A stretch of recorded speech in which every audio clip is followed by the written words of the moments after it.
Olá!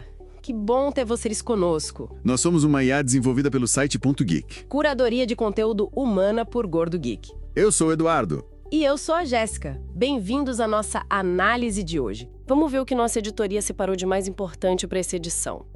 Começando com a TechCrunch, a Julie Boards traz uma notícia de peso. Parece que a OpenAI fechou um contrato com o Departamento de Defesa dos Estados Unidos. Sim, um contrato que pode chegar a 200 milhões de dólares, né? Exato. E o uso é interessante. Otimizar a saúde dos militares, análise de dados, defesa cibernética mais proativa. Bastante coisa. E a linguagem que o DoD, o Departamento de Defesa, usa é curiosa. Falam em capacidades de IA de fronteira, ou seja, os modelos mais avançados mesmo. Isso, claro, para desafios críticos de segurança nacional. Aí fica aquela pulga atrás da orelha sobre o uso em combate direto, né? Principalmente porque a OpenAI mudou a política dela, tirou aquela proibição explícita de uso militar lá em janeiro de 2024, certo? Exatamente. E isso cria uma dinâmica assim, meio tensa com a Microsoft, que é a grande investidora da OpenAI, né?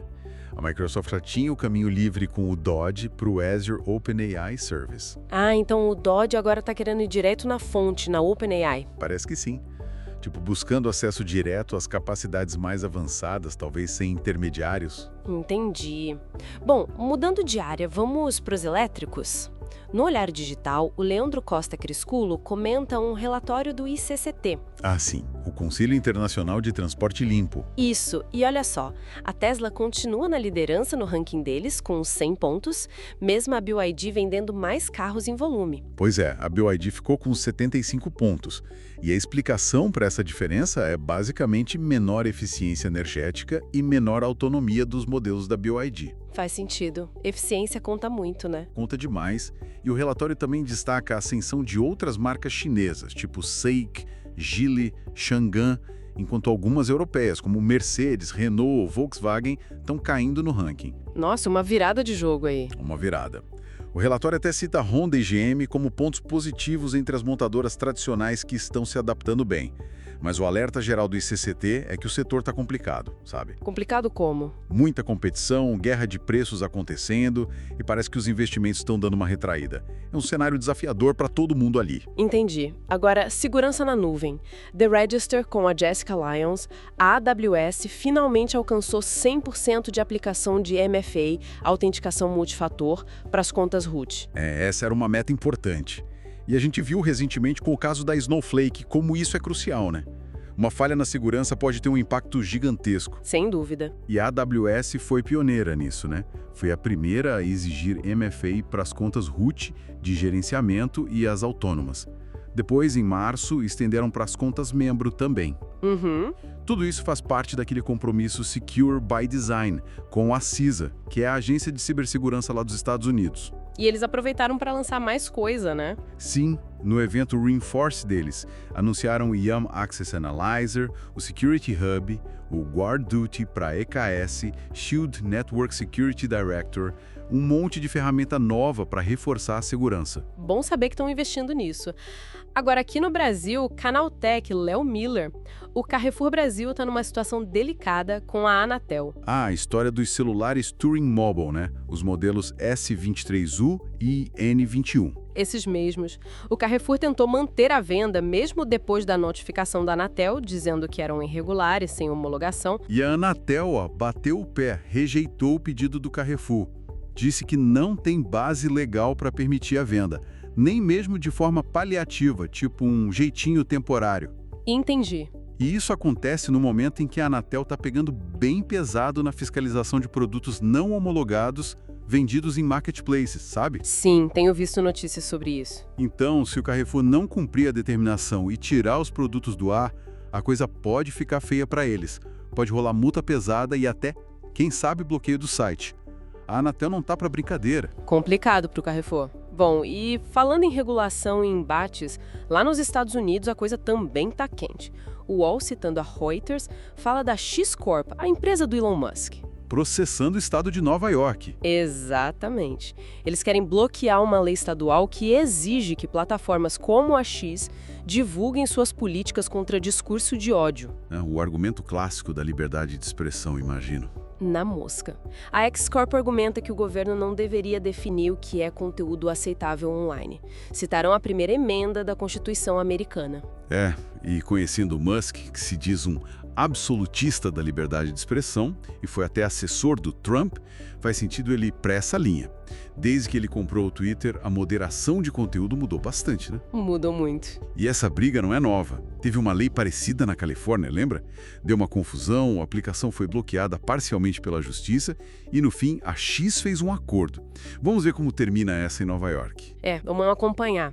Agora, voltando para o Brasil, São Paulo especificamente. Rafael Bucco, na Telecinse, traz uma novidade sobre os fios nos postes. Aquela poluição visual que a gente conhece bem. Essa mesma.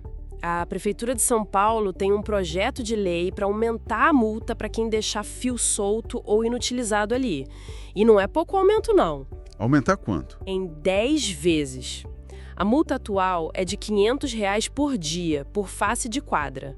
A ideia é pular para R$ 5.000 por dia até a empresa arrumar a fiação. Uau! 5 mil por dia por lado do quarteirão? É pesado. Muito pesado.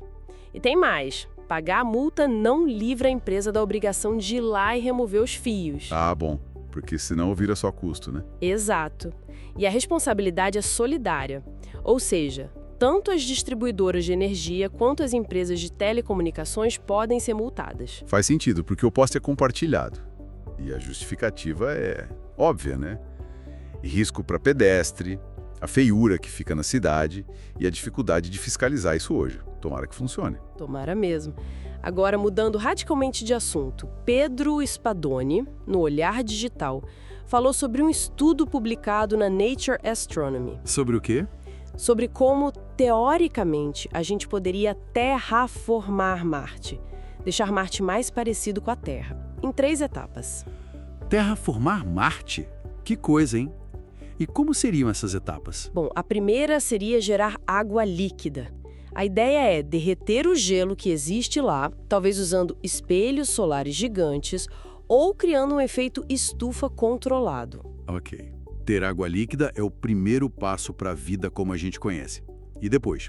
Depois, introduzir organismos extremófilos, aqueles micróbios que vivem em condições super extremas aqui na Terra. Eles seriam geneticamente modificados para sobreviver nas águas salgadas de Marte. Interessante. Engenharia genética em escala planetária. E a terceira etapa? Criar uma atmosfera com oxigênio para a gente poder respirar. Isso poderia ser feito com plantas que liberam oxigênio ou talvez com alguma tecnologia que ainda nem existe. Mas, esse processo natural de criar atmosfera levaria, 1000 anos. 1000 anos. Não é para nossa geração, né? Mas a ideia é fascinante. Claro que abre um debate ético gigantesco, né? Com certeza. Mexer num planeta inteiro. E se já existia alguma forma de vida lá, mesmo que microscópica, a gente estaria destruindo a história original de Marte. Complicado. Muito complicado. Mas como exercício científico, é incrível. É verdade. Bom, trazendo a conversa de volta para a Terra, ou melhor, para o pulso, no 9 to 5 Google, Will Sattelberg comenta vazamentos sobre a linha Galaxy Watch 8 da Samsung. E aí, novidades boas? Parece que nem tanto nas cores. O termo que usaram foi sem graça, basicamente. As cores consideradas são bem básicas. Ah, é? Tipo o quê? Olha, para o Watch 8 Classic, de 46mm, parece que só vai ter preto e branco. O Watch 8, normal, em grafite e prata. E o Watch Ultra, que é o mais caro, teria cinza, prata e um tal de azul titânio, que parece ser um tom mais freio, mais sóbrio. Putz, cadê as cores vibrantes das gerações passadas?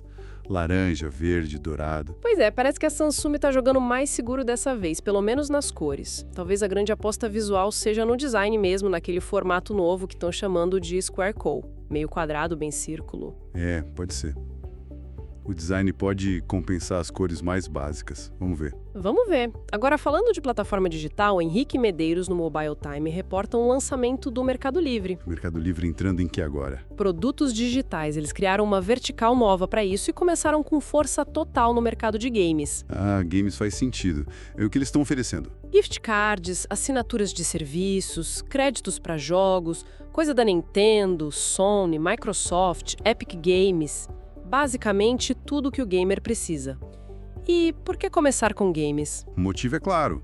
O engajamento é altíssimo e as vendas de produtos relacionados a games, dentro do próprio Mercado Livre, cresceram tipo 42% só no primeiro trimestre de 2025. Nossa, 42%.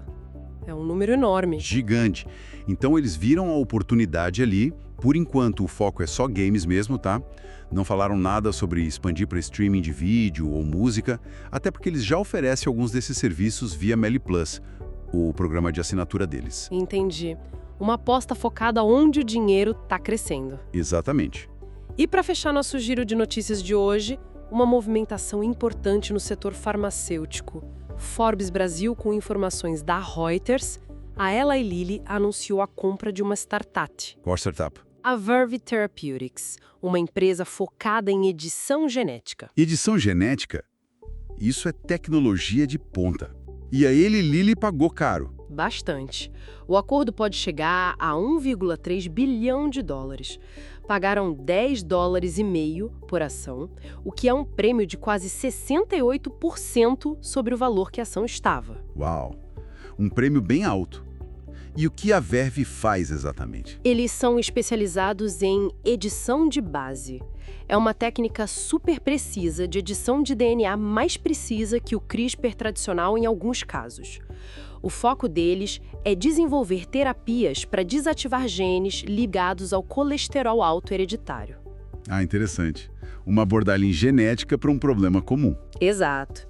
E para Eli Lilly, que está faturando horrores com os medicamentos para diabetes e perda de peso como Ozempic e Mounjaro. Sim, esses estão em todo lugar. De fortalecer o pipeline de produtos futuros, olhando para além desses sucessos atuais. É uma aposta em diversificação e em tecnologia de ponta para doenças cardiovasculares. Faz todo sentido estratégico para eles, então, garantir o futuro. Com certeza, um movimento bem significativo no mercado farmacêutico. Esperamos que essa nossa discussão detalhada tenha sido útil e, claro, interessante para quem nos ouve. E se você gostou, não esquece, deixa seu comentário, curte, compartilha com os amigos. Isso ajuda muito a gente a continuar trazendo essas informações e análises. É isso aí. Muito obrigado pela companhia e até a próxima. Tchau!